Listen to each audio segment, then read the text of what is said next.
and to the republic for which it stands, one nation, under God, indivisible, with liberty and justice for all. Honor the Texas flag. I pledge allegiance to the Texas, one state, under God, one and indivisible. Please join me as I pray. Again, Father, as always, we're thankful for the blessings of this day and just for being able to take the first breath this morning in paradise. And we just look to you today for wisdom and guidance in this meeting.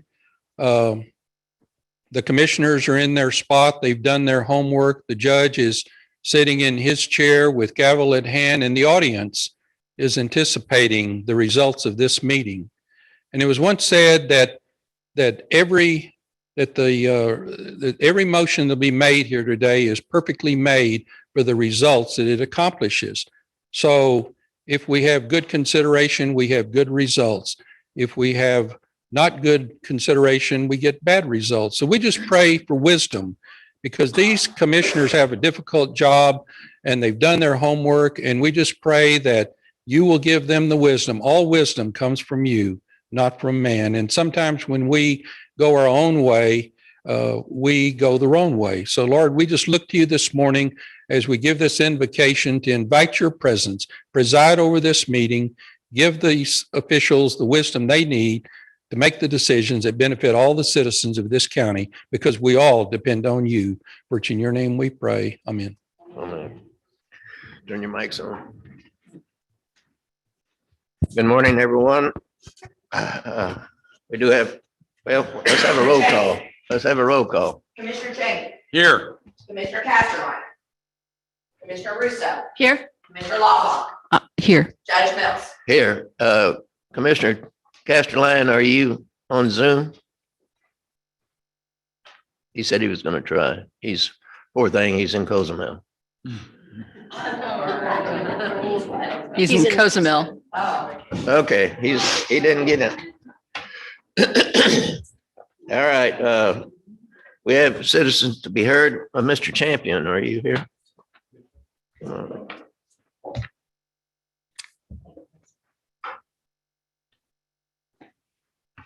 Please identify yourself again for the record.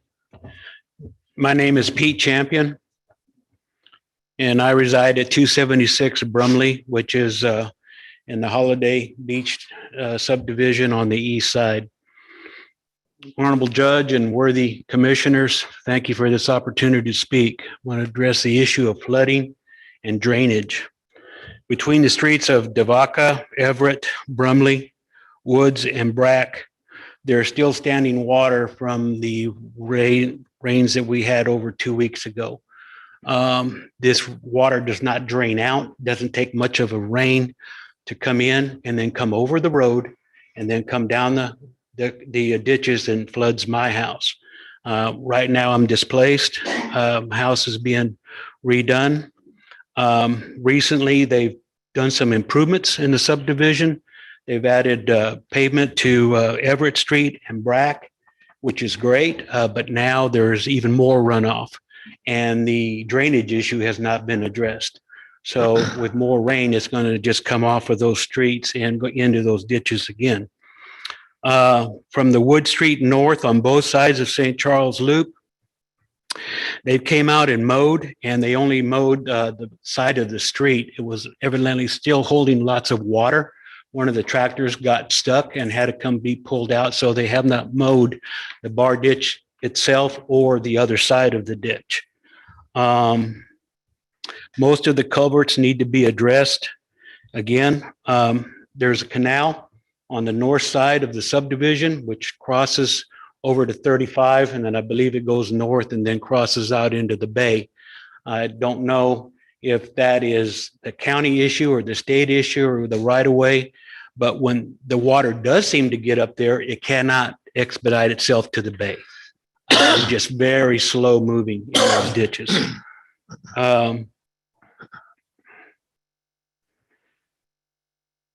The streets of, and that's all I have, is just that when they come in and mow, which is fine, but the grass just stays there. The cuttings just stay there. And over the years, it just builds up. And I guess it needs to be re-engineered or replaned where that water will gradually go up to the north to the canal and then on out. But for right now, most of the ditches on the north side still retain water. And it stays that way, retaining water for weeks and weeks. So it doesn't take much of a rain or a hurricane to come in and reflood that entire area. Once again, thank you for letting me address you. Thank you, sir. Ms. Doran?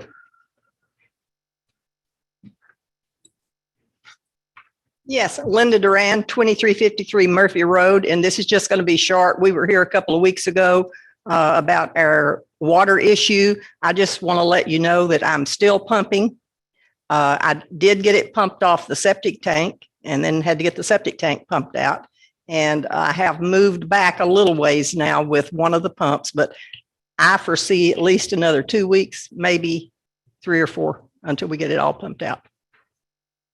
Would appreciate any consideration y'all could have in a possible drainage on the edge of our property. Thank you. Thank you. And Mr. Hutt? I would like to speak on the agenda, sir. If that's possible. Let me speak now. Well, I can tell you that agenda item 22, we're going to table, so.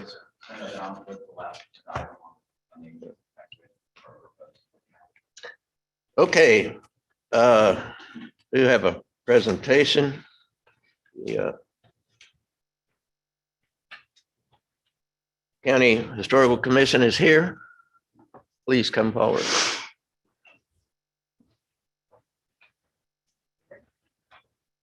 We are pleased to announce that the Aransas County Historical Commission has earned the Distinguished Service Award for the 2020 year of service. While all CHC efforts are valued, DSAs acknowledged are for the above and beyond commissions, of which Aransas County is one of them. The state got 175 applications for this designation and only 84 awards. So again, congratulations to the Aransas County Historical Commission. And how many years is this? How many? 12 in a row.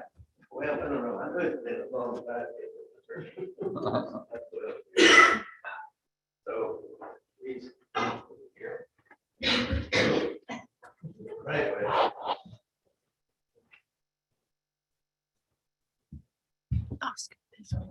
Should we applaud? Good.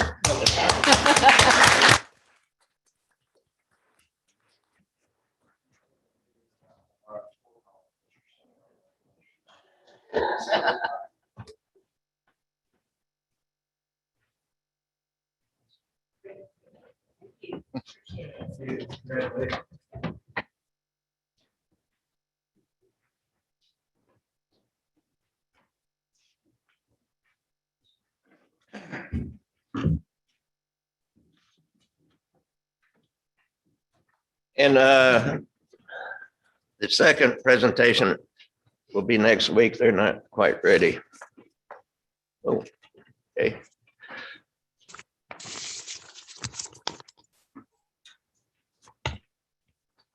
You want a motion to table that, or you just want? No, it doesn't need a motion. All right, under consent agenda, we have this one. I move to approve the consent agenda. Motion made, do I have a second? I'll second that. Second, Commissioner Cheney. Roll call. Commissioner Cheney, Aye. Commissioner Russo, Aye. Commissioner Lawler, Aye. Judge Mills. Aye, unanimous. Approve or disapprove second quarter 2021 report of Rockport Center for the Arts.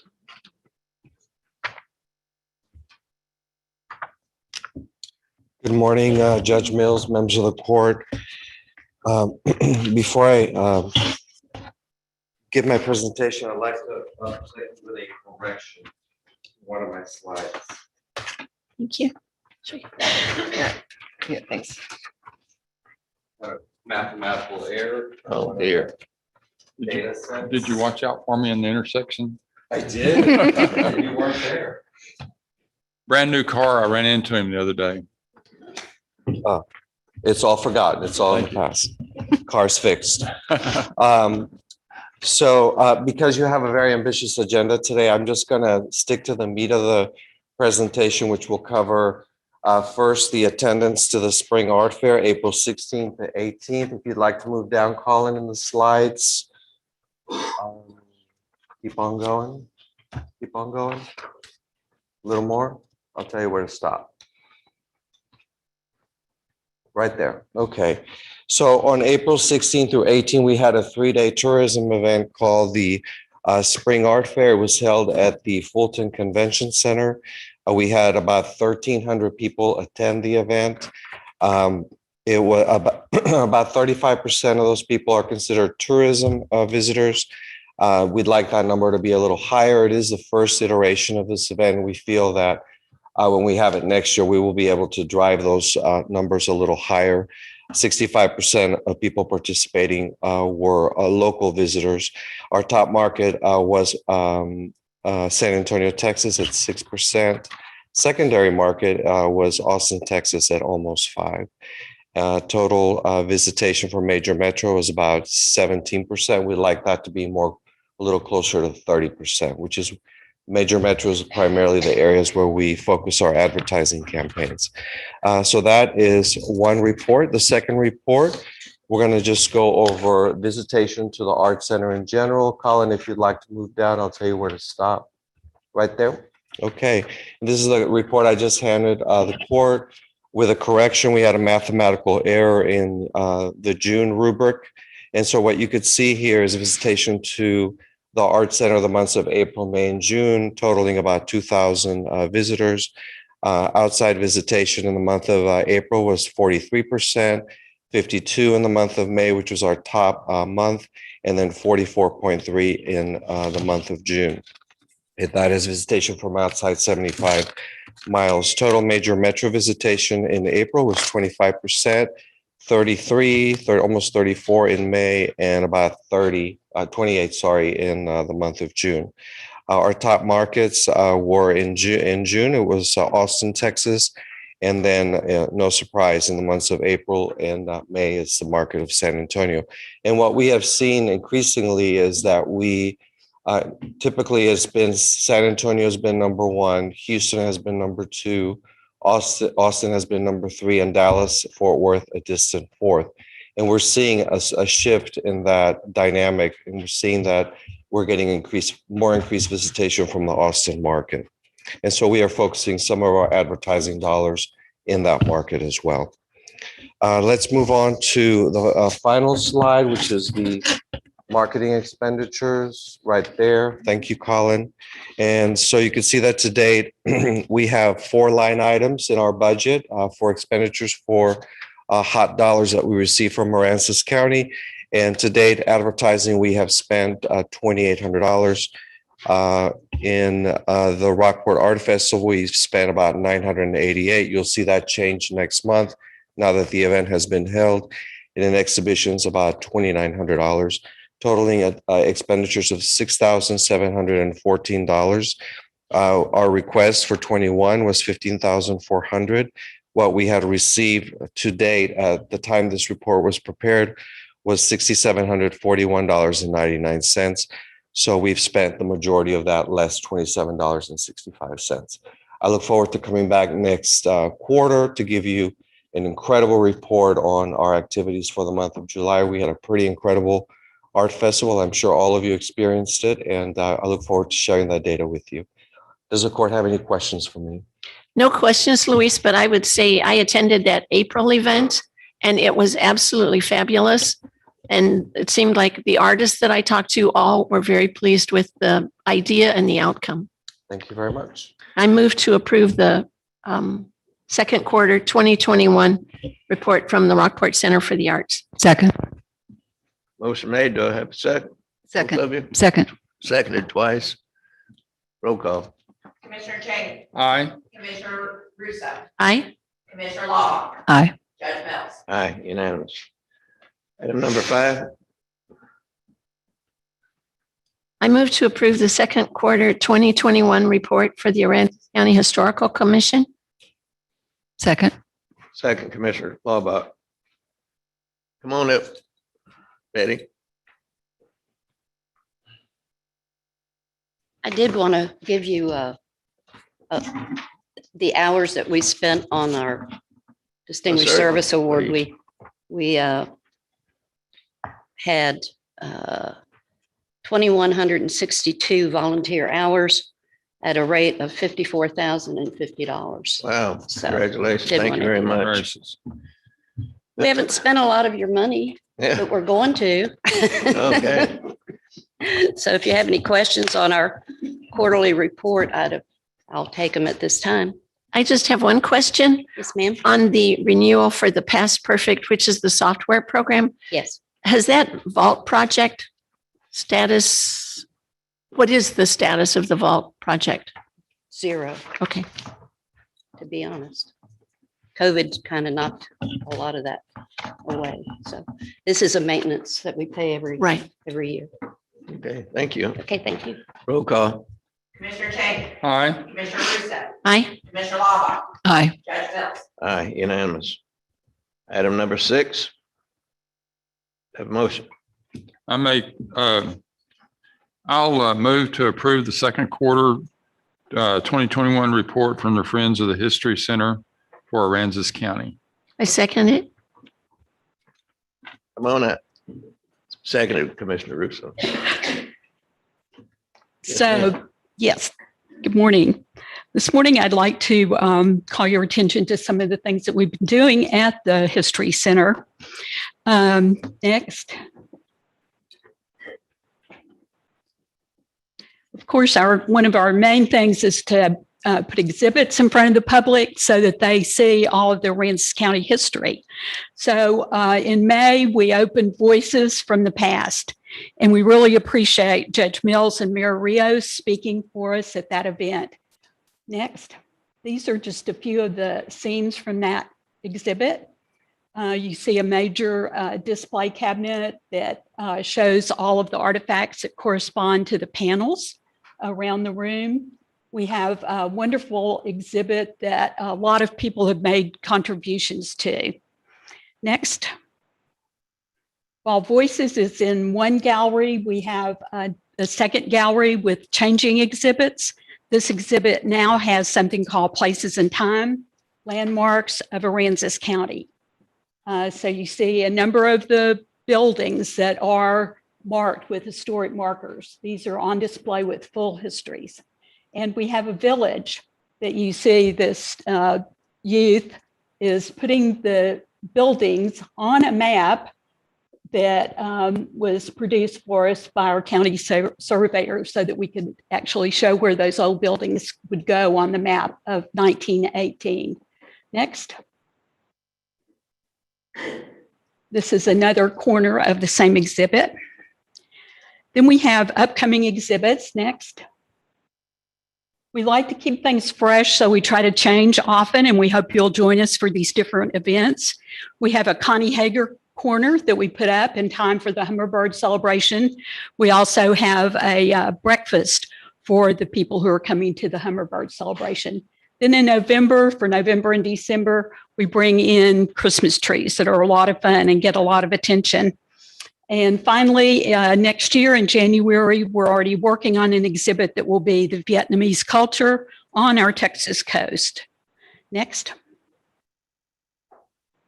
As a follow-up to an exhibit that we had in 2016, we had an exhibit that was called the Rockport Fulton Art Colony. And from that exhibit, the authors have put together 2 books. One of them has come out already. The book is the ABCs, the Rockport Fulton Art Colony. This ABCs book is for teachers to use with students. A book by the same title will be published in 2022. Next. Our social media goes out every week, and the most popular feature for that so far has been postcards.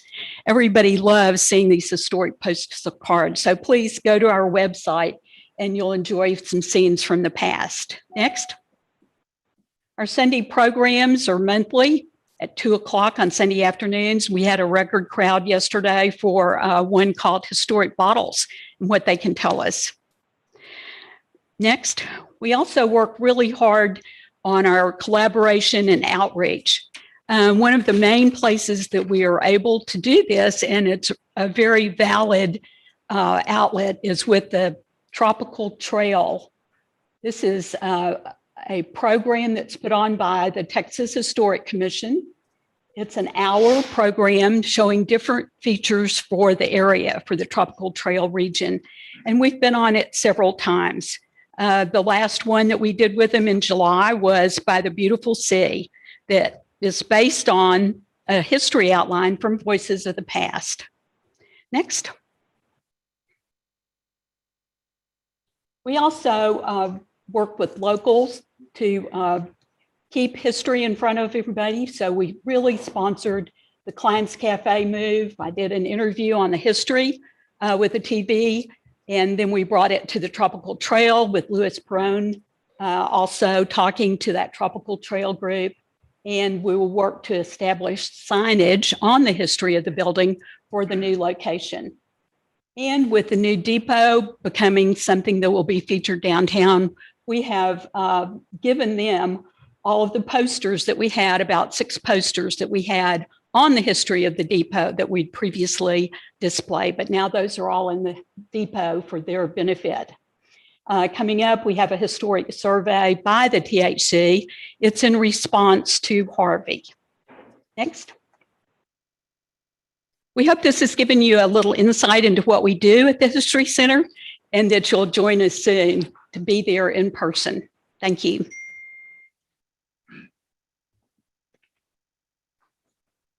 Wow, That's you've good. done a lot. Thank you, Pam. Okay, I have a motion and a second. do we have roll call? Yes. Commissioner Cheney, Aye. Commissioner Russo, Aye. Commissioner Lava, Aye. Judge Mills. Aye, unanimous. Item number 7. I move to approve the third quarter 2021 report for the Rockport Fulton Chamber of Commerce. Motion made. Do I have a second? I'll second that. Second, Commissioner Cheney. Come on up, Sandy. Good morning, Judge, Commissioners. Thanks for having us today. So go ahead for the next slide.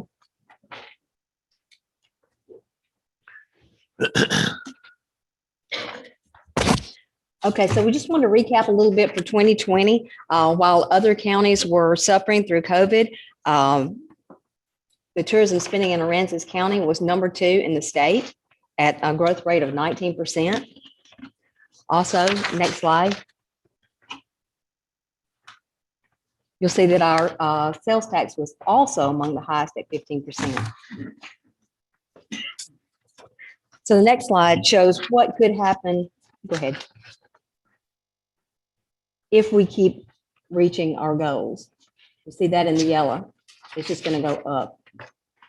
So this is a 35, almost 36% increase over the pre-hurricane era. Okay. So now we'll go to our quarterly report. So in April, we had restaurant weeks and we had ads and bingo card activity. Restaurant weeks was something that we brought because we felt like our restaurants were suffering. They didn't have the attendance that they normally have. The customers were not coming in because of the COVID. So we decided we would do something to ramp that up a little bit. And it was very, very successful. So we prepared our April and May marketing plan and budget. Our Tourism Development Council approved the budget in May and presented in June. I think that you got the marketing plan. It should have come to you already. We did event press releases. All of our ads, radio, television, outdoor have been refreshed and they're up and running. We've had Facebook posts, promoted Facebook posts, and a lot of reaction on even our organic posts. We work with Go Texas, Tour Texas, and those send us different addresses that we can, email addresses where you can send your information and also mail it if you need to. And those are two of our magazines. We have a campaign. We have social ads. We have the mobile geofence, the geofollow, and the next generation behavioral targeting. So also we have formatted a geo tour, and that's probably our biggest thing that we have done this quarter. We brought in people from all over the state and beyond. And if you don't know what a geo tour is, it's a geocache event. And people go and it's basically a hide and seek for adults. Well, kids do it too. But we are offering different points if you go and find these caches, or if you stay in a hotel, you get points. If you shop in our shops, you get points. If you eat in our restaurants, you get points. So all this is done and you get a geo coin. There's so much to this that I can't even go into all of it, but it's very interesting. We have 51 sites, which is more sites than anybody has in the state of Texas. So we're hoping that this is just going to keep going. And so far it has. People are still bringing in their points, and we're mailing those little geo coins, and it's really cute. So if you haven't seen that, go look on our website. Okay, go ahead next. And this is just a report of our annual room night. So you can see an increase of almost 63%. Next. This is our Google Analytics data. And you can see here that the females are 55% and that they outview the males, which is not surprising. Our age demographics are 51% age 25 to 54, 45% are 55 plus, and then other ages. Next. And this is just our actual visitor center report, and it continues to increase. Right now, the visitors from outside of 70 miles are almost 83%. Most of our visitors are from San Antonio, then Houston, and Dallas-Fort Worth and Austin. But as Louis said earlier, we are seeing an increase from Austin as well.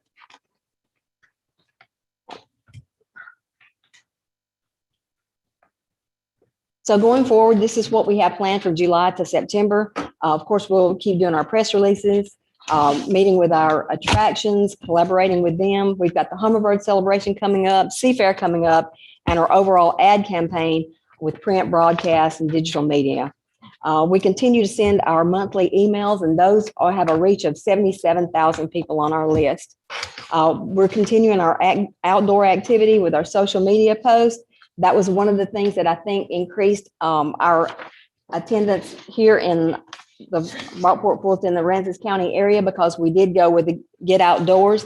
And so that allowed people to come down and they could stay and they could stay outdoors, and they didn't have to be around other people. They could actually social distance.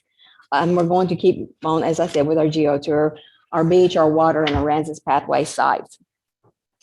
We have some social media influencers coming in. In fact, we have one coming in tomorrow night. She's sent from the state of Texas with Travel Texas.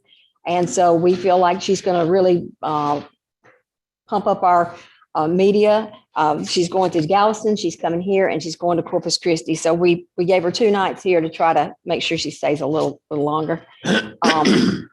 Then we're going to keep with our monthly meetings with the attractions. I meet with those every month, and we collaborate. We help market their events and just keep everything going. So then we have a venue committee, and I was hoping that Jatine would be here to tell you a little bit about that. But what that is we're going to try to ramp up meetings during the week, and organizations bringing their people in, and hopefully we can fill up some hotel rooms during the week. Okay. And the next slides are just some of our digital ads. Next slide. More digital ads. The first one is our outdoor, more outdoor.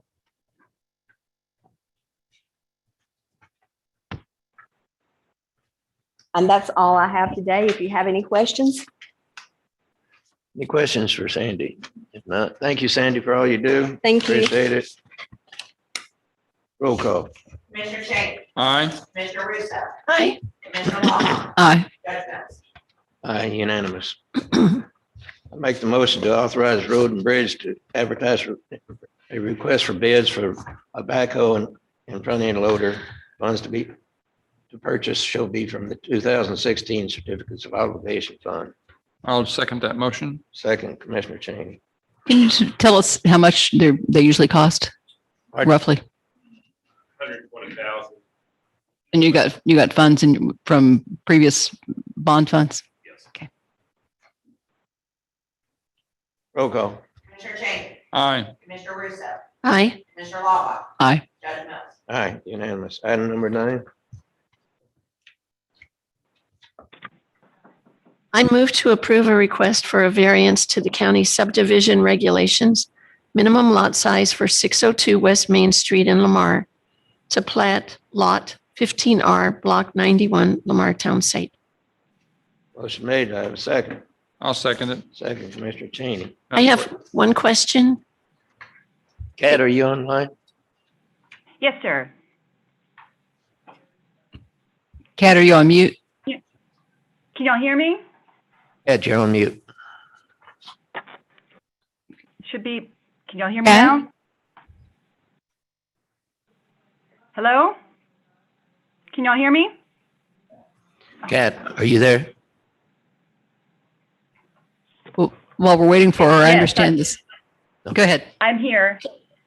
My question is, what is the new size of the lot? Usually you put that on here and I couldn't find it. For the 15R, Is there, can y'all hear me? yes? Yes. We can. Oh, thank goodness. I was panicking for a moment. I thought I had something wrong with the phone. The total acreage for the proposed lot is 0.371 acres. These were already combined on the appraisal district level and have already been developed. The replat is to formally combine the lots so that the septic can be upgraded and be in compliance with the environmental health and TCEQ regulations. Thank you. And what's the usual requirement? Is it half an acre? So this is bigger, not as big as we'd like, but bigger than it was. Yes, ma'am. Kat, what is the reason that we're not requiring the half acre here? Just so the public will know why we're doing the 3.7 instead of the 0.5. In order to get this variance, the property owner had to have a septic design that would fit this property and still be in compliance with the state regulations submitted to environmental health, which they did, and it has been reviewed for compliance and approved. And so that's the reason for this variance, is to meet the intent of having a safely developed lot. Okay, so you're comfortable that it will suffice for what we need for this lot size and for the house footprint? Yes, sir. And what's in it for us is it's a better septic system than if we just left them alone Oh, yeah. and didn't give them a It's variance. definitely an improvement. There's no doubt about that. Okay, thank you. That is correct. The home was there before Harvey, and this is just a continuance in coming back after and rebuilding after. Just as an aside, with our ordinance, is it pretty easy to understand that the half acre is recommended, but under certain circumstances, it can be less and it can certainly always be more? Is that Yes, sir. anything we It's need based to on the address? septic and well requirements. Okay. Is there anything in that area that we need to address as the court in sometime in the near future? Yes, sir. This will be the right-of-way that is directly to the east of this property does not lead anywhere, and the property owner will be requesting an abandonment in the future in order to maintain the shoreline that is on that right-of-way. This was platted when there was still land out further, and so the right-of-way continues out into the water. It will not impact any other property owners, but it will enable this property owner to maintain prevent further shoreline erosion by working on the bulkhead there. Okay. Well, thank you. Any other discussion? Not roll call. Commissioner Cheney, Aye. Commissioner Russo, Aye. Commissioner Lawler, Aye. Judge Mills. Aye, unanimous. Item number 10. I move to approve a request for a variance to the county subdivision regulations minimum lot size for 127 Little San Antonio to plat lot 51R, Little San Antonio subdivision. So Kat, this is a similar situation. We're going to be combining lots so that they're larger, but they're still not at our half acre requirement. Yes, ma'am. And this is again an already developed lot that they are formally combining in order to upgrade the septic after Harvey repairs so that they can meet the environmental health and state requirements for the septic. I have a question on this one too. Do I have a second? Oh, I'll second that. Ken, I also have a question on this one as well. Are we allowing this because of the length of the replat? Because it's only I can only read what, 2.297 acres. That's half of what we require normally. Is it just the structure?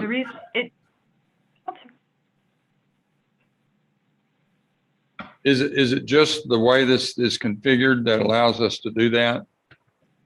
Yes, sir. This subdivision was platted at a time when they anticipated having public sewer access, so the lots are small. The lots have already been in use for a manufactured home across the two. This will enable them to upgrade the septic and accommodate the existing development, but be in compliance with the current regulations. And that's why it's recommended to approve, is that they like the previous plat, have submitted a septic design showing that they can safely accommodate this lot with these dimensions. Okay. So if a constituent came in with lot 230 on that, but didn't have a lot behind it and wanted to put a septic system in, that would be too small, correct? They would have to consult a septic designer, or probably Valerie, the Director of Environmental Health, would be better suited to answer that. Okay. All right. Thank you. But basically, the rule is if you're at half an acre, you're okay. If you're under half an acre, it may be all right, but we need to look at it in detail and be sure. Yes, ma'am. Any further discussion? Not roll call. Commissioner Cheney. Aye. Commissioner Russo. Aye. Commissioner Lala. Aye. Judge Miller. Aye, unanimous. Item number 11. I move to approve authorizing the Developmental Services Coordinator to assemble a planning committee to initiate updating Aransas County's Hazard Mitigation Action Plan and the Aransas County Multi-Generational Floodplain Management Plan for Commissioners Court approval. I'll second that. Motion made and seconded. Commissioner Cheney, any discussion? Kat, I did not have any handout that went with this, but I did have a handout for platting on the Joseph Fessenden survey. Is that related to this, or should that just not have been in this packet? I think it was not supposed to be in, wasn't it? Correct. That plat will be coming back to y'all at the next available Commissioners Court. The owner is going to go through the planning and zoning in the city of Rockport, since it is in the ETJ first. This request is to enable me to start talking to stakeholders and to make sure that y'all are informed as I start to reach out, that you're aware of, and that if any questions or if you have any questions about these plans, I'd be happy to answer those. Can you then tell us something about what you're looking forward to in the way of a planning committee? What kind of things you're aiming at? So both of these plans, the Aransas County Hazard Mitigation Action Plan and the Aransas County Multi-Jurisdictional Floodplain Management Plan, are separate but important planning documents. They are both developed in similar ways, gathering data, identifying risks and resources, and very importantly, gathering public input in order to make strategic recommendations for mitigation. The Hazard Mitigation Action Plan is a requirement from FEMA and TDM, the Texas Department of Emergency Management, in order to access most mitigation funds that are available from the federal government. The Floodplain Management Plan is not a requirement. However, because of our coastal flooding, it is something that we can use as an additional support for making those types of decisions and to try to inform our mitigation projects. The primary purpose of these committees will be to engage the public, to disseminate information, and to gather information. and in order to update these plans from Harvey to now. And so that is the primary goal, is to get as many people as possible that are willing to help with contacting and reaching out so that we can get as much public engagement and stakeholder engagement as possible in the next year. And the kind of actions you're looking at would be, I assume, maybe changing the rules for approving building permits, or possibly a county drainage plan that roads and bridges would undertake, or both? For example, both these mitigation plans, particularly the floodplain mitigation plan, could make the recommendation to the city and to the county to do a regional stormwater plan or floodplain management plan. They could recommend making changes to the floodplain management order for freeboard requirements and those types of permitting. They can recommend it. Neither document are regulatory documents, but they are supposed to support the future regulations. Okay. When you say you're going to reach out to the community, are you going to post a notice, or how do you intend to let the community know that these committees are forming if they have an interest in participating? I have a draft list based on the FEMA guidance for local hazard mitigation planning that I will start with. And that is largely based on the list of the stakeholders that are in the plans that are they're on the county website. And I will be basically accepting any and all suggestions for entities and groups. The public participation part of these plans is very important, because in order for any of the entities to apply for grants suggested for these projects, they have to be engaged in the planning development of the plan. And so any entity that is able and willing, I will be asking to participate.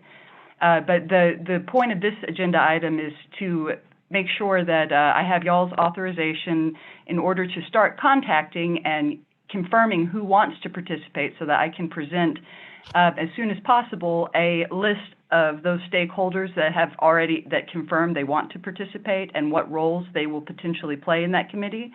And then from there, we can continue to add stakeholders, but I want to have identified the primary stakeholders and primary roles that will be involved in developing these plans to come back to Commissioner's Court in order to get formal approval on that committee. Thank you. Any other discussion? If not, roll call. Commissioner Cheney. Aye. Commissioner Russo. Aye. Commissioner Lava. Aye. Judge Mills. Aye. Item number 12, I'll make a motion to approve gate access agreement between Aransas County and Another Chance that will allow 2 of their volunteers gate access to property to where they can reach their facilities on Aransas County property during outside normal hours of operation. I'll second that. Motion made and seconded, Commissioner Cheney. Any discussion? I have a question. Is Lori Cesar on? She's not present, Commissioner, so I will be happy to try to answer Okay, your questions. thank you. I'm just curious, is that a keyed or electronic entry? I believe it's a key. It's key. Yeah, and they will be identifying in the agreement who the 2 volunteers are who will have access to that key. And in the agreement, there's very careful language inserted about liability and ensuring the gate is secure upon entry and exit. And should that not occur, then any access would be revoked. Okay, and I think Another Chance does a terrific job. I just know that if the key is ever lost or not returned, it is expensive to then rekey the lock and distribute keys again to everyone else. So, but I think Another Chance is definitely a good partner for us. Thank you, Jen. Any other questions? Not roll call. Commissioner Cheney. Aye. Commissioner Russo. Aye. Commissioner Lava. Aye. Judge Mills. Aye. Item number 13. I move to approve Resolution R13, 2021 to award the sewer improvements in Texas Community Development Block Grant, contract number 7219490, in the amount of $228,834.88 to Geta Underground LLC. I'll second that. Motion made and seconded, Commissioner Cheney. Any other Well, could we, discussion? yes, could we exactly where is this located? Right. I didn't see anything in my, Didn't either. this is the, Number 14, it's in the Dowdy, Mathis, Colonia area. I don't know the exact streets. I'm sorry, I don't know that. the Dowdy Mathis. Yes. Hi, good morning. Can you hear I me? don't know where that is. Yes, we can hear you now. This is Rachel Thomas. I'm from GrantWorks. I'm the project manager. I don't think that the engineer, the project engineer, was able to make it on today. Yes, this is on Cassuth, between Corpus Christi and let's say Lamar and the Doty Mathis Colonia. Okay, and this is the continuation of the sewer projects we've been doing for so long? Yes, that's correct. Okay. So this is one of the Department of Agriculture Colonius grants we're talking about, and not one of the post-Harvey CBDG disaster recovery or mitigation grants. Right. Yes, this is a community Okay. development grant from, Texas Department of Agriculture. Any further discussion? Roll call. Commissioner Cheney, Aye. Commissioner Russo, Aye. Commissioner Logg, Aye. Judge Mills. Aye, unanimous. Item 14, I move to approve awarding a construction contract for the Texas Community Development Block Grant, TXCDBG contract number 7219490 for sewer improvements in the Dowdy Mathis Colonia to Geta Underground LLC in the amount of $228,834.88 contingent upon Texas Department of Agriculture, TDA, approval of the state contract modification number 1. I second that. motion made and seconded. Commissioner Russo, any discussion? Not roll call. Commissioner Cheney, Aye. Commissioner Russo, Aye. Commissioner Logg, Aye. Judge Mills. Aye, unanimous. Item 15, I move to approve an amendment to the Texas Community Development Block Grant, TXCDBG contract number 7219490, GrantWorks Grant Administrator contract to include the Texas Department of Agriculture revised Section 3 policy requirements. I second that. motion made and seconded. Commissioner Russo, any And- discussion? I know I looked up what a Section 3 amendment was, and I, for the life of me, can't remember. Could somebody just state quickly to the public what that is? Hi, yes, this is Rachel Thomas again, the project manager for the Aransas County's TDA CDBG grants. HUD and TDA have basically revised this Section 3 policy and the federal regulation with it. And the intent behind it is to make economic opportunities available to low and very low income persons in projects using CDBG funds. And this amendment is just revising the GrantWorks contract to include those revisions. So this has to do with when we choose either an administration contract or a construction contract, we're supposed to make an effort to award them to companies that can demonstrate a kind of low or moderate income connection of some sort. Yes, exactly. And with these revisions, HUD has given us resources and guidance documents on how to do that. Okay. Is this one of the projects that would get like a historically underutilized demographics extra points? I am not sure about that. Okay. Well, since it's basically a federal project, I thought maybe, and it had to deal with colonias, it may look at, at some sort of historically underutilized demographic requirement. I just was wondering. Oh, yes, I understand. No, I don't think so. This is more just encouraging, construction contractors when they're hiring workers for these grants to hire more locally and lower income residents. Okay.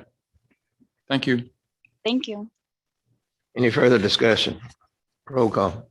Commissioner Cheney, Aye. Commissioner Russo, Aye. Commissioner Logg, Aye. Judge Mills. Aye, unanimous. Make a motion to approve a 6-month contract extension to Crowder Gulf for disaster debris management removal. Hold on. I think 16 is just like 15, but it's a I'm jumping separate. way ahead. Sorry about that. Okay, somebody do 16. I move to approve an amendment to the Texas Community Development Block Grant Contract Number 7219025, Grant Works Grant Administration Contract, to include the Texas Department of Agriculture's revised Section 3 policy requirements. I'll second, but what's the difference between 15 and 16? They both have to do with grant works, but we've only discussed one contract, haven't we? So just which contract is which? Why are there two? One of them is the Colonias. Yes, GrantWorks has two TDA CDBG grants with Aransas County. Yeah, both of the grants are within Sedona Mathis Colonia, but they're just two separate contracts. So they both pertain to the same construction contract we just awarded, but they're just two administration contracts? Or are they a different contract altogether? They're just happen to be.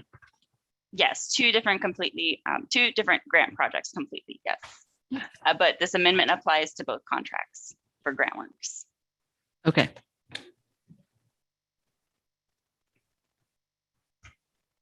Any further discussion? Roll call. Commissioner Shane, Aye. Commissioner Russo, Aye. Commissioner Lockhart, Aye. Judge Mills. Aye, unanimous. Now, I will make the motion to approve 6-month contract extension to Crowder Gulf for disaster debris management, removal, and disposal services. I'll second that. Motion made and seconded. So Those that weren't on the court or weren't in the public, whenever we used these people last time, they did a wonderful job.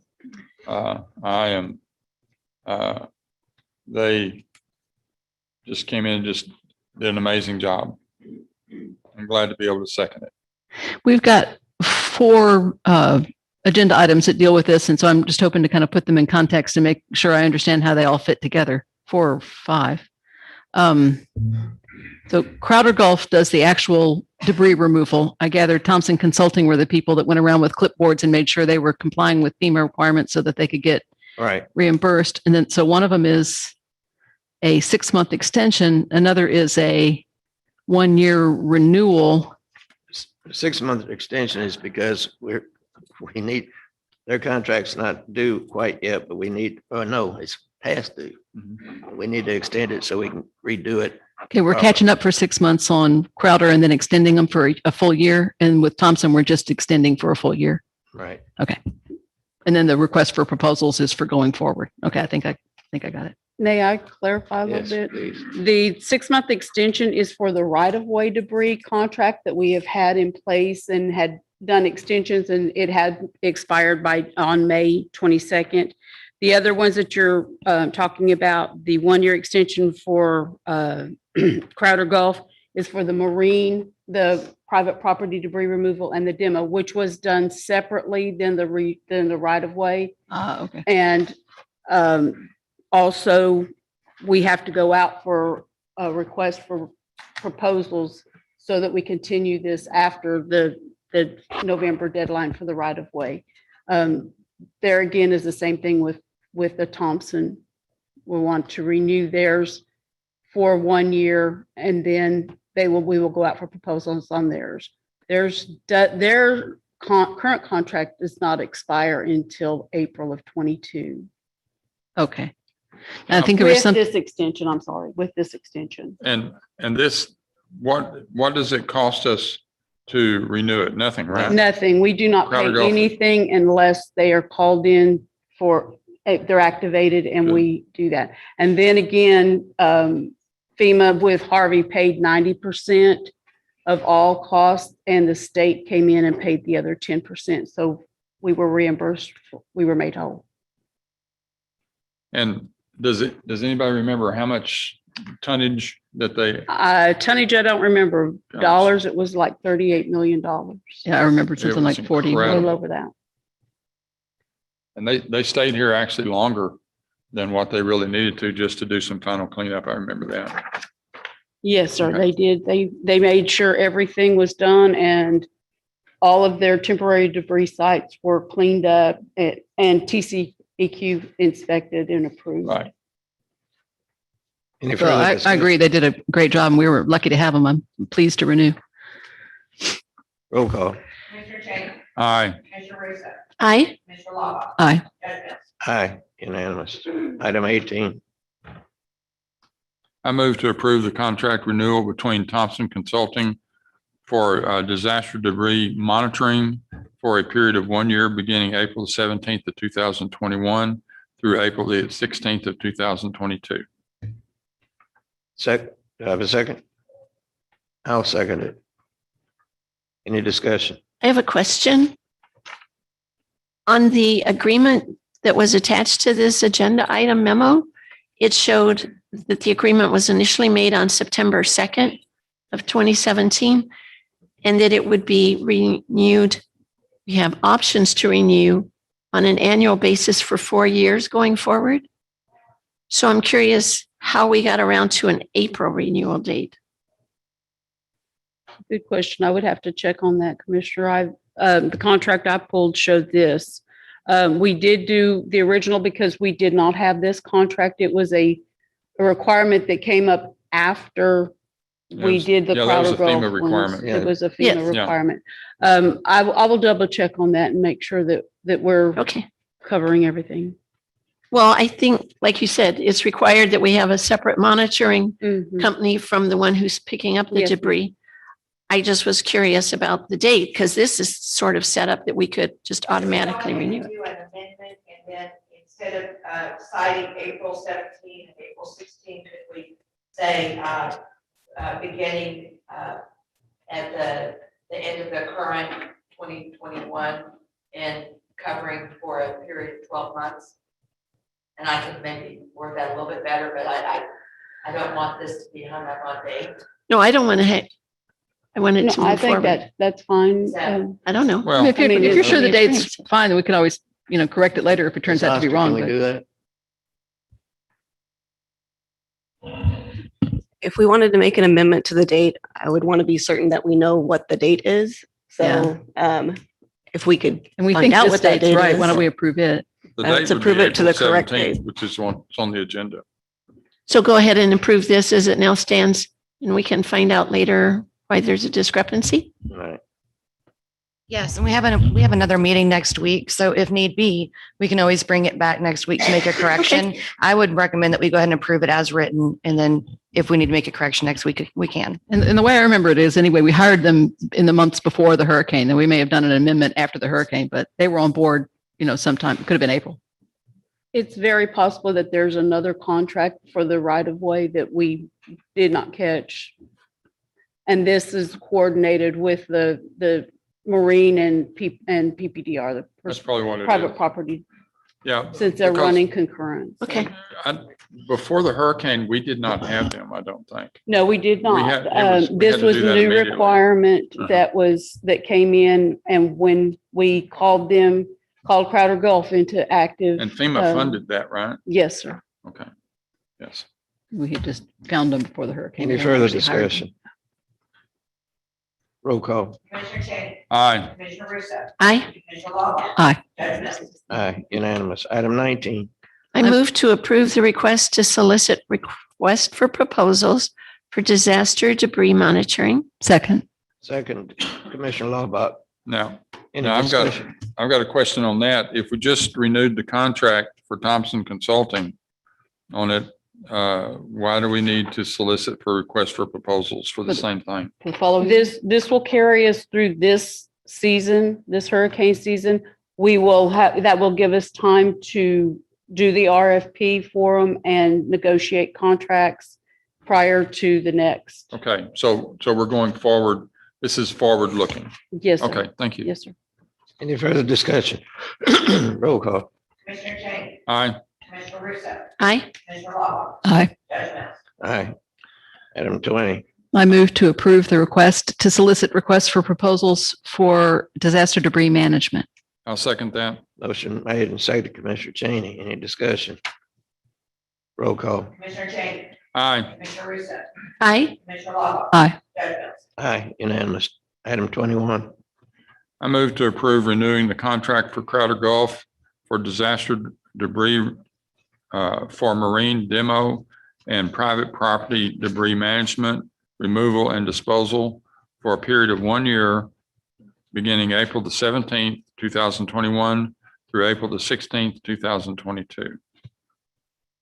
Have a second. I second that. Second, Commissioner Russo. Any discussion? Yeah, I just want to say the reason that we had, one of the reasons these are separate is because the citizens had so much property, so much damage on their personal property that we, under the original contract, could not do anything about. But we were able to get approval to go in and go onto private property, which is something we almost never do, and help with debris removal, and also for the canal communities as well. It was really a good project. Any further discussion? Roll call. Commissioner Cheney. Aye. Commissioner Russo. Aye. Commissioner Lava. Aye. Judge Mills. Aye. Item 22. I move to table item 22, the resolution R12 concerning the medical facility operator. Second. Motion made and seconded, Commissioner Lava. And the reason? It's not ready. We don't have a final decision. All right, roll call. Commissioner Cheney. Aye. Commissioner Russo. Aye. Commissioner Lava. Aye. Judge Mills. Aye, unanimous. Item 23. Just a moment, Judge. Can we clarify that Commissioner Russo just said, when she said we don't have a final decision, she meant the committee that's making Correct. a recommendation and not the Commissioner's Court. Oh, right. Item 23.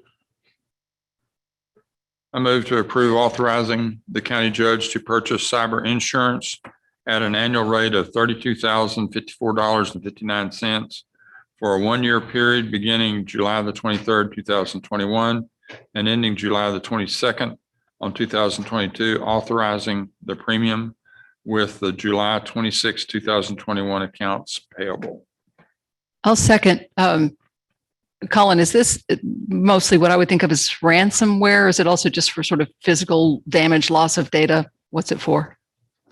So this is for ransomware, loss of data, covers us for breaches if we have a breach and have to pay identity protection services. It also pays for replacement of hardware damaged as a result of a hack, breach, virus, or other issues. It is something that kind of became required as part of the election security mandate, and previously it was funded under an election security grant, but those funds are no longer available for service. So I have no feeling for whether this is a good price or a bad price. Can you tell us sort of what kind of diligence you went through to figure out why we should pay this much? This would be something I would have to refer back to Jackie with. She went for our insurance carriers. Well, Blake is here. Blake is here. Isn't that why you're here, Blake? Come on up. Thank you guys very much. I'm Blake McDavid with GSM Insurers. So the pricing, Mrs. Laubach, is up from last year. So last year it was, I think, around $15,000. So you doubled your price of insurance. There was nothing related to anything that the county was doing. It's the rates we're seeing across the board on cybersecurity insurance. So you had a comparable rate. You have a $5 million limit with the carrier that you have now, which is Evolve Insurance Company. A comparative rate, the next best rate through Cowbell Cyber Insurance was $38,000 for a $3 million limit. So we're just seeing rates increase in this space, and it's directly as a result to claims we're seeing across the board, across the nation. You know, you look at I think it's the most rapidly rising cost associated with insurance right now is in the cyberspace, and you're seeing a tax increase. I think there was like 1 a minute in 2018, and there's 6 a minute now, in 2021. So it's something that you really don't have a handle on. Nobody has a handle on how to stop it, how to police it. One thing that we came across on the renewal this year was Evolve, I believe, the carrier that's on it, was requesting a MFA, a multi-factor authentication process on your emails. And that's something we don't have right now at the county. It's something we're working on, I think. And it is, just as a heads up, I think you're going to get some groans within the offices on doing so. But we're seeing these more and more as ways to protect the county, protect the entities. And you're seeing more companies, entities doing this. And I think we'll have more recommendations as the years progress of, okay, here's another way that you can help prevent attacks. And this was one that came up. Interestingly enough, the other carrier didn't bring it up and discuss it very much. But it's just something we're seeing. And I think it's something that will continue to change. And we're seeing changes in that space rapidly. Blake, as we move forward, do you think it's time now for us to sit down and have some serious discussions about computer security across the board? You know, we just went through the cyber training with TAC, so they're taking it serious. You're familiar with our policies and procedures, and do you see some areas that we can improve that may or may not deal with insurance, but just areas that we can improve as individuals into the website and into the inner office things where we can protect ourselves about that and spam and a lot of the other stuff that comes in? So it's a good question. Specific to the county, there's always something that can be done better, but there's always room for improvement. Classes, adding on to what TAC is providing and their classes they give. I think it's probably good for a quarterly touch on just a reminder. A lot of these things are mistakes that are made on a elementary level, that did happen to any of us, so it's really just a quarterly reminder of be careful when you're checking your emails, be careful clicking on that link. If it looks suspicious, stay away from it. But yes, we need to stay up with it nonstop, but there are huge organizations around the world that have not tackled this problem. So yes, I think a continued education on the process is necessary, but I don't think it's anything the county's doing. Well, it seems to me like, we have employee turnover and that sort of thing, as everybody does. It seems to me like before somebody comes on board to do stuff, even whether it's throwing fixing potholes or working in the attorney's office, there needs to be some sort of 1 day or 2 day formal training on computer etiquette and everything. And we need to look at our personnel policy and see how serious we're taking breaches like that. Because, one person getting on there to check his own personal email, or in my case, for an example, where I'm out away from the main computer, but I have a county email address, those are issues that I'm not sure how to protect the county against that sort of thing coming from my, I have a program to do that on my personal computer. But I think it's high time that we started requiring employees to do that. I think we have a new attorney. We have y'all are our major insurer. We have, the top IT guy in the country, in my opinion and you've got a court. Oh, Lord. Well, he's a top IT guy in the country that happens to be here at the moment. And you have what I think is a computer knowledgeable court here. I would like to see that. Well, it's not everybody, but computer knowledgeable court with assistance.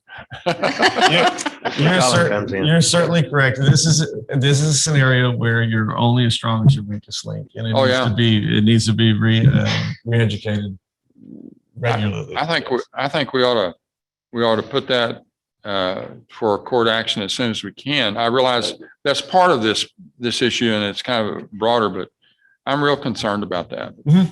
It's a big concern. Any other discussion? I just have a question, Colin. You noted on here it's over budget. Do you know what you had proposed in your budget? I do not have that. We had this included in the elections grant, so it was not in our budget, but there is enough enough left in reserves there to pay for it under the insurance. It will not make our insurance line go over. All right, thank you. And we always have to put extra in there because of insurance. Oh, thank you. All right, man. Thank you All very right, much. any roll call? Commissioner Chang, Aye. Commissioner Russo, Aye. Commissioner Lava, Aye. Judge Mills. Aye. Item 24. I move to approve the June 2021 Treasurer's Report. Second. Motion made and seconded, Commissioner Laubach. Any questions? Roll call. Commissioner Cheney, Aye. Commissioner Russo, Aye. Commissioner Lava, Aye. Judge Mills. Aye. Item 25. I move to approve the treasurer's second quarter 2021 investment report. I second that. Second, Commissioner Russo. Any discussion? Roll call. Commissioner Cheney, Aye. Commissioner Russo, Aye. Commissioner Lava, Aye. Judge Mills. Aye, unanimous. Item number 26.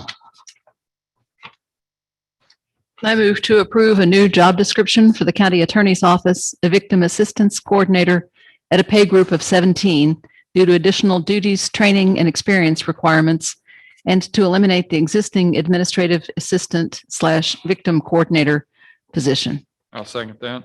Motion made and seconded, Commissioner Cheney. Any questions? Sure. I sort of remember where this fit from 2 weeks ago, but we need updating, I think. Okay, so previously there was that combined position, and I wanted to make that a separate administrative assistant position, which is what we did last time. And if we're able to make a full-time victim assistance coordinator position, then that person will be able to commit all of their time to helping our victims and their families. Previously, some of the duties were spread amongst a few people in the office, and so no one had a specific contact that they were able to speak with, who also went with them to court and also sat in with meetings with the attorneys. And that's really what a victim assistance coordinator needs to be able to do. They need to be able to console people on the phone and talk them through the process, and come with them whenever they meet with attorneys, and go to court and sit with them to kind of be their rock to help them through the whole process. Now, will this position also coordinate with our juvenile officer in other areas that are having problems dealing with indigent or the ones that need assistance in that area?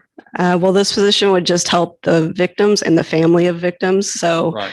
like sexual assault and, child sexual assault, speak with their parents to kind of help them through the state requirements and how to do paperwork with the state, and request reimbursement if they needed some sort of medical attention or therapy or anything like that. Okay. So, of course, what I really care about is the money. I mean, I Right. figured, what their job needs to be. So, taking into account the two we approved in the last meeting and this third agenda item, when all the dust settles, what's the net budget impact? if any? I had them run for the rest of the year. So if Jackie could give us the exact number, since we're already about a little over halfway through this year's budget.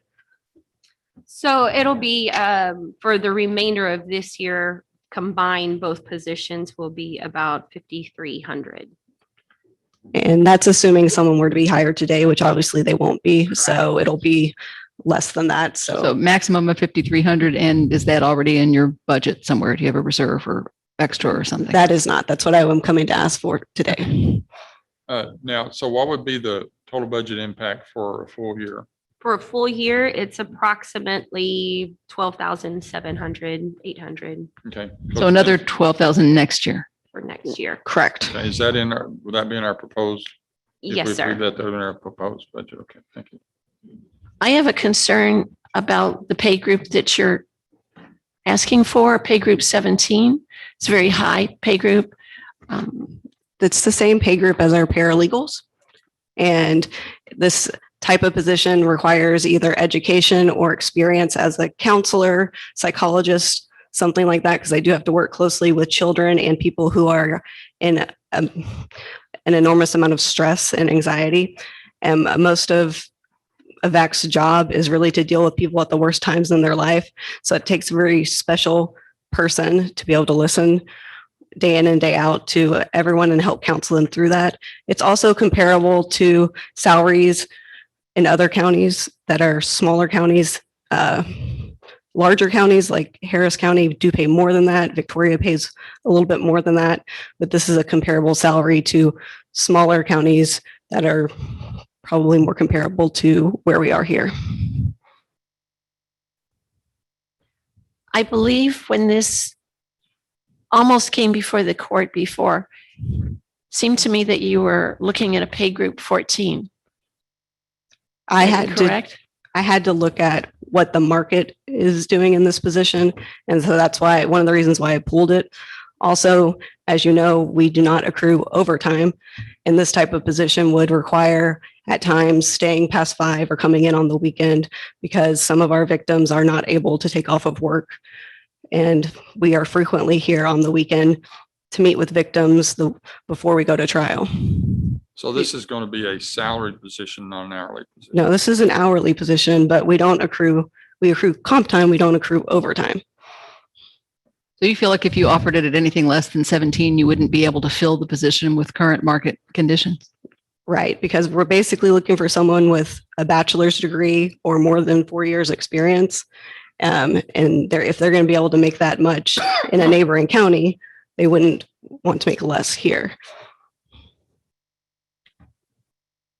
Any further discussion? Roll call. Commissioner Cheney, Aye. Commissioner Russo, No. Commissioner Lockhart, Aye. Judge Miller. Aye. Thank you. 3, 4, 1 against. Item 27. I move to approve authorizing the county judge to accept renewal rates from Ameritas for dental and vision insurance for the 2021-2022 plan year. Second, I see in the support. Motion made, seconded by Commissioner Laubach. I see in the support documents, there's a description of how much the extra is, but it wasn't quite clear to me. Is that something we pick up or the employees pick up? This is entirely by the employee. Okay. Roll call. Commissioner Cheney, Aye. Commissioner Russo, Aye. Commissioner Lockhart. Aye. Judge Miller. Aye, unanimous. Item number 28. I move to approve option 1 per Texas Property Tax Code Section 26.04C2B. The voter approval tax rate for a taxing unit other than a special taxing unit is calculated as follows. Voter approval tax rate equals no new revenue maintenance and operations rate times 1.035 plus current debt rate and unused increment rate, and to direct the Aransas County Tax Assessor Collector to use this method to calculate the voter approved tax rate. Second. Made and seconded, Commissioner Laubach. Any discussion? I would just point out, people are going to listen to this and think we're proposing to raise the tax rate 3.5%. That's not what this does. This requires us to calculate a rate that would trigger a voter referendum if we were in the future to decide to raise the rate that high. It has nothing to do with actually making us raise the rate at all, which we're not doing at this time and may never do. Right. Any further discussion? Yes, sir.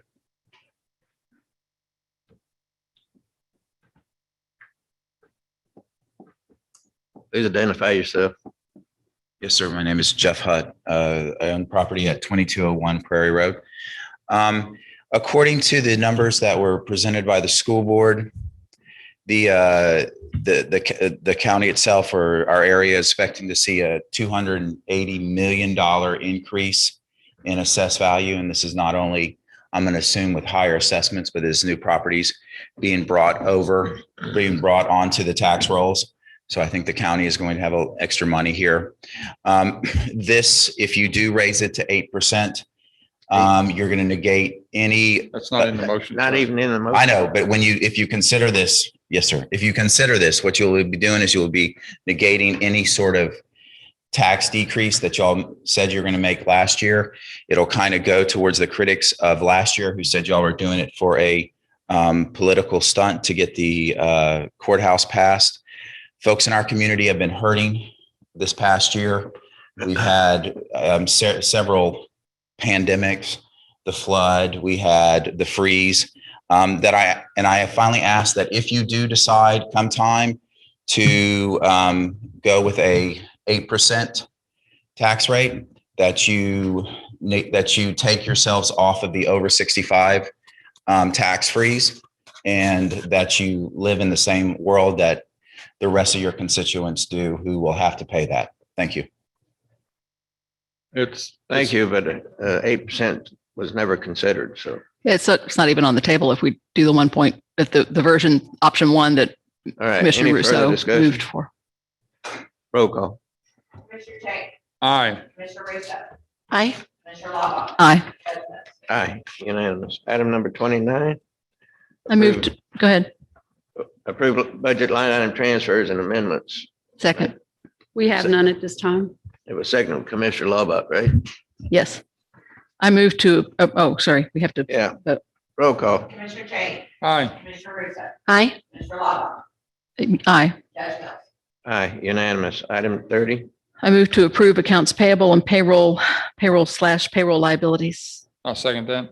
Motion made, second, Commissioner Cheney. Is there anything unusual aside from the 36,000 or so or 32,000 for the cyber insurance? We do have the 32,000 for cyber insurance, but this also includes our debt service payments that are due the mid-August.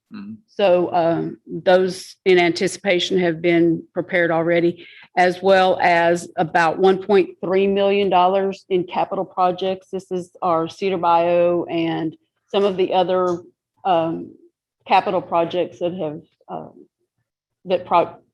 invoices are due on. Those will be reimbursed by grants. So I just wanted to bring your attention to it since it's such a large number. Okay, any further discussion? Roll call. Commissioner Chang, Aye. Commissioner Russo, Aye. Commissioner Lava. Aye. Judge Mills. Aye, unanimous. Now's the time for any elected official or department head to bring up anything they might like to bring up. I have something. I believe we have fee reports first, right? Yes, sir. We do have a fee report for June, and things are looking up. It's $98,799.77 over the same period last year. Most all of the courts and all of the departments have seen an increase in their fees. Okay. Commissioner Laubach. It's moot for today since the selection committee for the medical facility is not ready to make a recommendation, but I expect it to come up again at the next meeting, which could, I guess, is in 2 weeks. No, next No, week. it's next week. Is it? Okay, next week. That's right, because we're doing every Monday in August.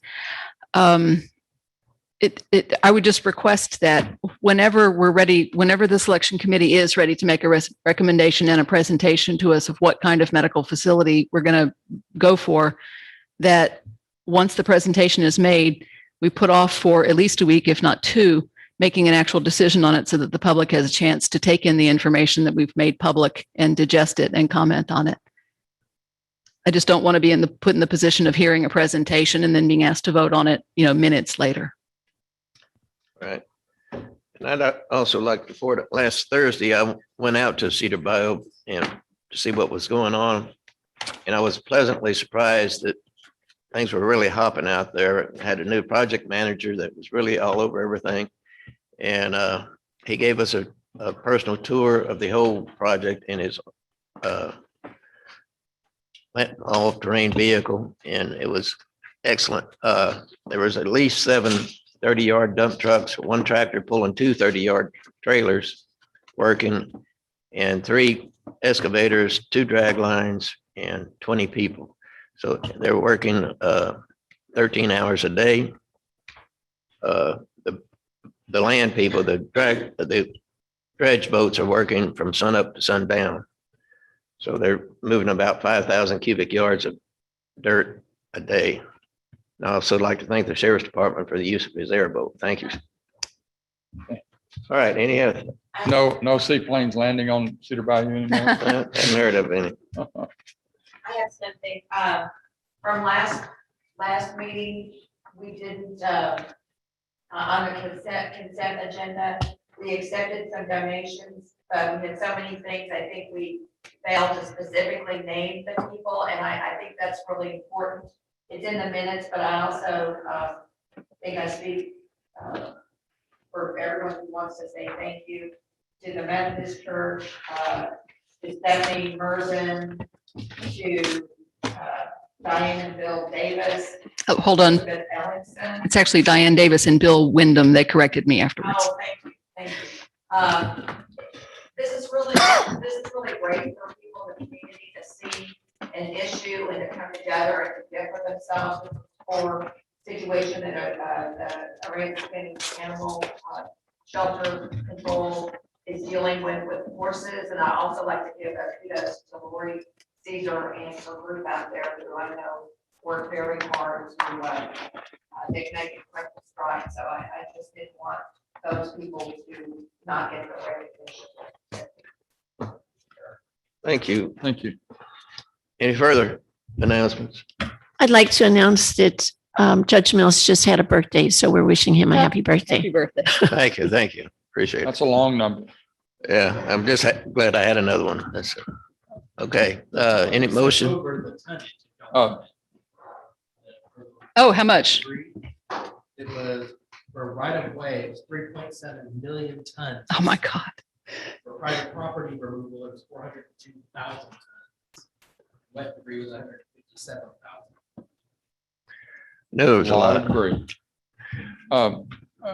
I would just like, at some time after we get through budget and maybe before the end of the year to have a workshop on our drainage projects.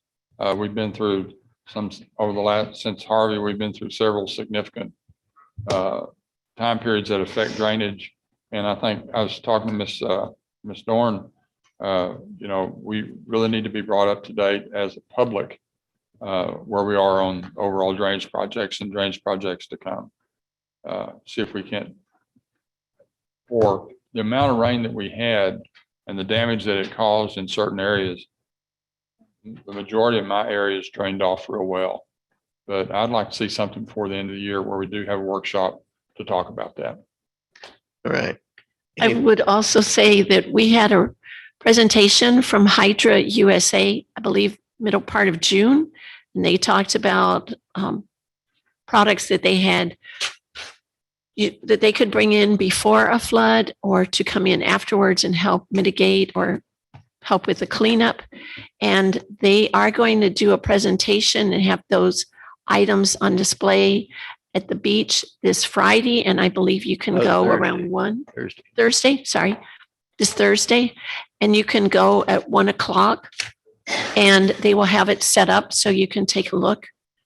Because I certainly went out to view a lot of the flooding and disaster issues in my precinct and other places after our rainstorm. So we are certainly looking and aware of those problems. Judge, could I say something? Yes, ma'am. Yes, sir.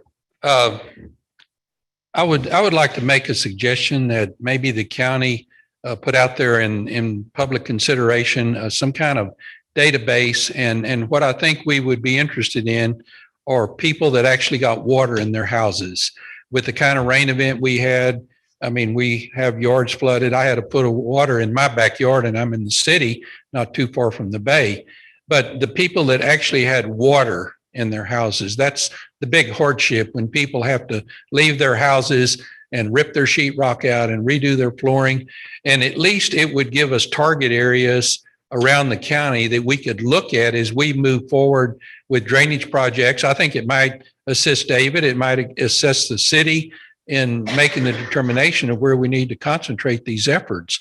And I think the public would participate. We need to know what kind of hardships that the citizens are having. And that's just a suggestion that I came up with because we get the calls every day and I'm going out and looking at people's property and trying to help them figure out what to do. And I don't even, run the clock. I don't charge them. I feel for the people that have that hardship. And we need to be aware of that and see what we can do to help them.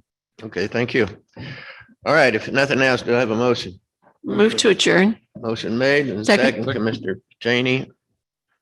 All those in favor? Aye. All right. Thank you. Okay, let's